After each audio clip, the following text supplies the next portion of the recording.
జనరల్గా mummified bodies అంటే మనకి హ్యూమన్సే గుర్తొస్తారు, ఎందుకంటే మనం విండింది కూడా హ్యూమన్స్ గురించే. బట్ ఏన్షియంట్ ఈజిప్ట్లో యానిమల్ మమ్మిఫికేషన్ కూడా ఉండేది. క్యాట్స్ని, డాగ్స్ని, ఓల్డ్ మంకీస్ ఏవైతే ఉంటే వాటిని కూడా మమ్మిఫికేషన్ చేసేవాళ్ళు అనమాట. హిపోపోటమస్ లాంటి జంతువులు చేసినట్టు కూడా రికార్డ్స్ ఉండే. అసలు ఇంత పిచ్చి పిచ్చిగా ఎందుకు చేసేవాళ్ళంటే వాళ్ళు ఏమైతే నమ్మేవాళ్ళంటే ఈ జంతువులు ఏవైతే ఉండేవో అవి దేవుడికి మెసెంజర్లు అంట. ఏన్షియంట్ ఈజిప్ట్ టెంపుల్స్ ఏవైతే ఉండే వాటి ముందు ఈ మమిఫైడ్ బాడీస్ నమ్మేవాళ్ళు వాటిని తీసుకెళ్ళి అక్కడ దేవుడి ముందు ప్రతిష్ఠించి వాళ్ళ కోరికలు ఏవైతే ఉండేవో అవి చెప్పేసేవాళ్ళంట. సో మీరు దీని గురించి ఏమంటారు?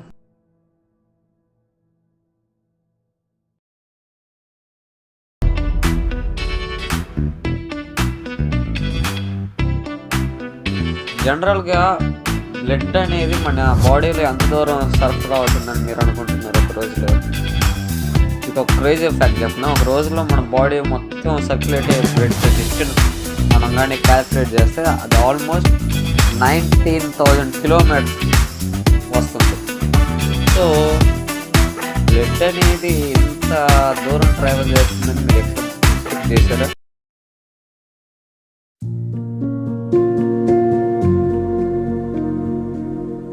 ఎమేలియా హెయిర్ హెడ్ ఈ మీద చాలా రికార్డ్స్ ఉండే. అట్లాంటిక్ వచ్చింది 1932లో. ఈమె సోలోకి ఒక రౌండ్ వేసి వచ్చింది ఏరోప్లేన్లో. ఈమె అప్పట్లో one of the best and famous female aviator. అప్పట్లో ఉన్న ఫీమేల్ ఏవియేటర్స్ అందరిలో ఈమె one of the famous and number 1. ఎందుకంటే ఏమకుండా రికార్డ్స్ ఎవరికి ఉండేవి కాదు. మెన్ ఏవియేటర్స్ కూడా లేవు కూడా వాళ్ళ దగ్గర కూడా ఎట్లాంటి రికార్డ్స్.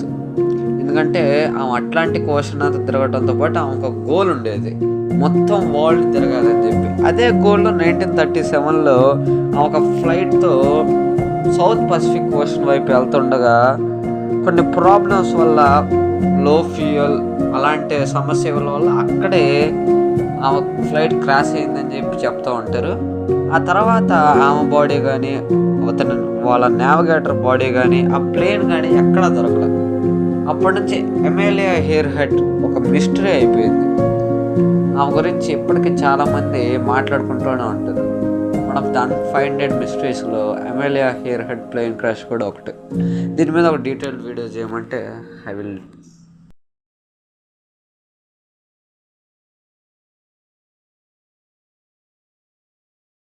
లైట్నింగ్ టెంపరేచర్ ఎంత ఉంటుంది తెలుసా? ఆల్మోస్ట్ 60,000 ఫారెన్హీట్ ఆర్ 33,316 సెల్సియస్ ఉంటుంది. ఇది మన సూర్యుడు సర్ఫేస్ కన్నా 6 times హాటర్. ఒక సూర్యుడు సర్ఫేస్ టెంపరేచర్ చూసుకుంటే 5,500 సెల్సియస్ ఆర్ 10,000 ఫారెన్హీట్ డిగ్రీస్కి ఈక్వల్గా ఉంటుంది. సో ఒక పిడుగు ఎంత హీటో మీకు అర్థమైందా, ఎంత వేడిగా ఉంటుందో. సో రేపు మాపు పిడుగులు పడేటప్పుడు ఇంట్లో ఉండాల్సిందిగా ప్రజాహితం కోసం చేసే జారీ. సో ఈ ఫ్యాక్ట్కి ఒక లైక్ కొట్టండి.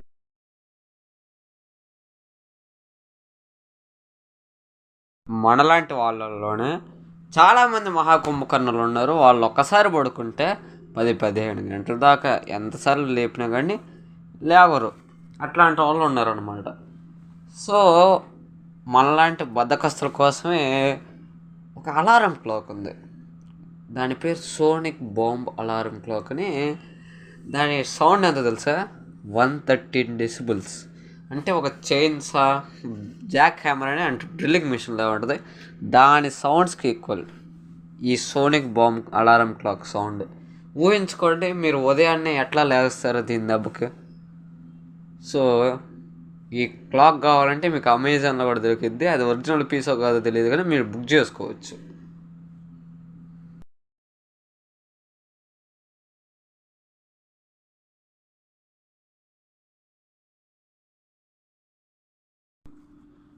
మనం ఈ బేసిక్గా ఈ సమ్మర్ వల్ల చాలా ఎఫెక్టివ్ అవుతున్నాం. సూర్యుడు మనలో ఉన్న రసం అంతా పీల్చేస్తున్నాడు అనమాట. ఆదిత్యుడు మన మీద పగబడినట్టు యుద్ధం చేస్తున్నాడు. సో ఈ టెంపరేచర్లో అరౌండ్ 36 to 40 degrees సెల్సియస్ దాకా ఉండే.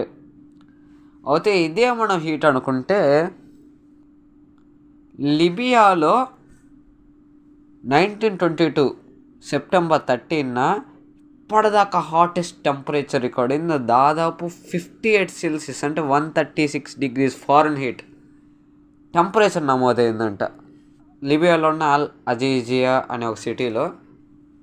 అయితే లేటర్ వరల్డ్ మెట్రాలజికల్ ఆర్గనైజేషన్ ఏమని ఇంప్రూవ్ చేసిందంటే ఇదంతా ఒక థర్మామెట్రికల్ ఎర్రర్ అని చెప్పేసింది.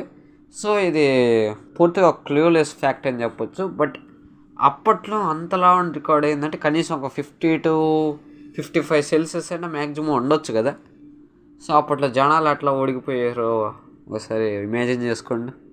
ఈ ఫ్యాక్ట్కి లైక్ కూడా కింద గుద్దేయండి.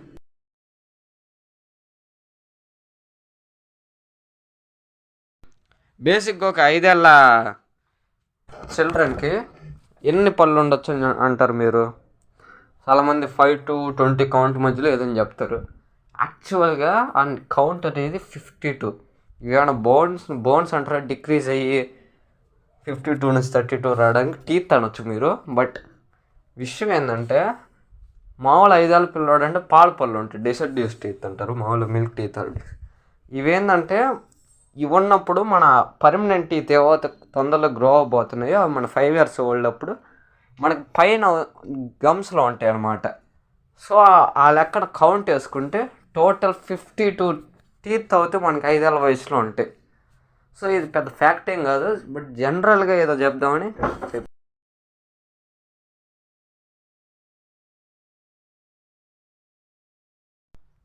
మామూలుగా ఏదైనా గ్రేటెస్ట్ ఎక్స్టింక్షన్ ఈవెంట్ అని ఒక పదం వస్తే లార్జ్ ఎక్స్టింక్షన్ ఈవెంట్ అని బేసిక్గా అందరూ అనే మాట డైనోసర్ ఎక్స్టింక్షన్ ఏదైతే 66 million years క్రితం జరిగిందో దాని గురించి మాట్లాడతారు. బట్ దానికన్నా పెద్ద ఎక్స్టింక్షన్ ఈవెంట్ మన భూమి మీద అంతకన్నా ముందే జరిగింది. పెలోజోనిక్ ఎరా అండ్ మెసోజోనిక్ ఎరా మధ్యలో జరిగిందనమాట ఇది.